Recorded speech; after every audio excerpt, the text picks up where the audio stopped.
Mittlerweile sind wir auf dem Lehrgang unterwegs, hier losend im Ländli gerufen zu mir. Lernen ist da, erklärt die Mauer raus und sehen da einen wunderschönen Weinberg. Und der Amberg vor uns, Harry, da hast du mir ein super lässiges Örtli angebracht. Vielen Dank dafür. Freut mich, wenn es dir gefällt. Da gibt es einiges über Rankwil zum Anschauen, zum Sehen. Du hast mir vorher ein Stichwort gegeben. Du hast gesagt Sportschule. Du bist Sportlehrer auch. Ja, ich bin schon Sportlehrer. Wir haben in Rankwil zwei Mittelschulen, Mittelschule Rankwil Ost und West. Aber ich bin auf der Ostseite und die West hat den Schwerpunkt Sport. Aber wir haben natürlich genauso Sport für unsere Kinder. Wie bist du eigentlich zum Sport gekommen? Ja, als Kind natürlich. Also das erste Mal in der Volksschule bin ich bei der Turnerschaft gewesen und habe noch immer gerne Fußball gespielt und dann gewusst, das wäre jetzt eigentlich zum Unterrichten als Zweitfach super. Als Erstfach habe ich Englisch gewählt. Und weil wir natürlich in einer musikalischen Sendung unter anderem sind, wollen wir natürlich auch wissen, wie ist der Harry zur Musik gekommen? Ja, zur Musik. Daheim haben wir eine Schallplatte gehabt.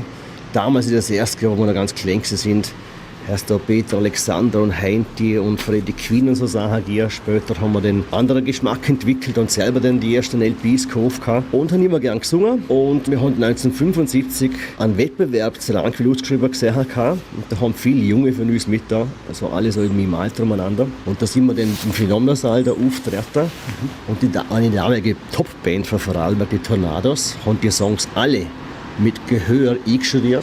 Das habe ich wahnsinnig bewundert. Und dann haben wir da im Phänomenalsaal den Auftritt gemacht.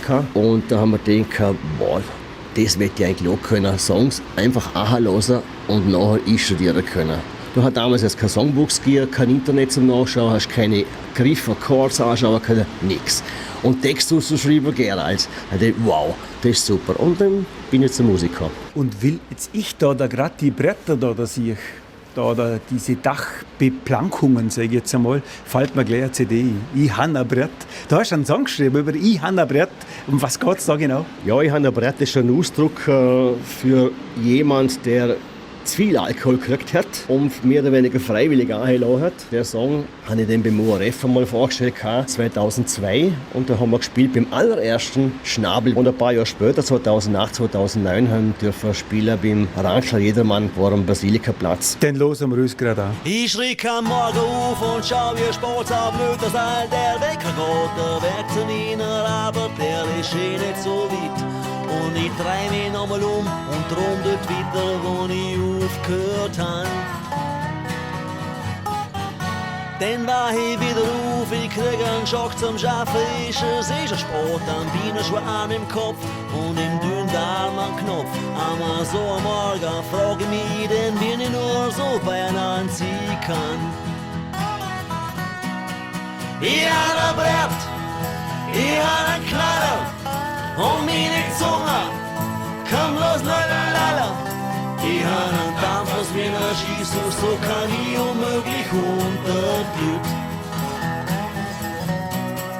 Ihr ob bis Badis haut mich gleich auf Schnorrer, das kommt nicht von Nasebohrer. Meine Pappenstücke Sand, der wüssten so ne Tüte und Brand. Ich steck der Kopf ins Wasser und mir kann stellen, ich bin im Klo. Mir kühl am Kopf, da kann man denken. Mir kann ich das einrenken. Gibt's eine Ausrede, wo noch geht? Ich schau, was in der Zeitung steht. Vor mir natürlich ist man wo. Mein Gott, es ist schon Sonntag.